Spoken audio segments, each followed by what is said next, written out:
اگر آپ حضرات نماز کے بعد محض ایک مرتبہ اس دعا کو اس طرح پیشانی پر ہاتھ رکھ کے پڑھ لیتے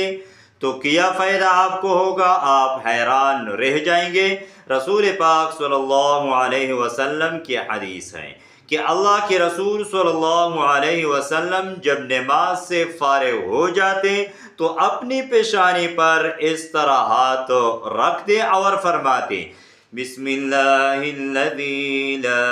الہ الا هو الرحمن الرحیم، اللہم اذہب عنی الہم والحزن۔ اللہ کے رسول صلی اللہ علیہ وسلم غم کو دور کرنے کے لیے اور تکلیف کو دور کرنے کے لیے یہ دعا پڑھا کرتے تھے۔ سارے تکلیفوں کو ختم کرنے کے لیے اس عمل کو لازمی اور پابندی کے ساتھ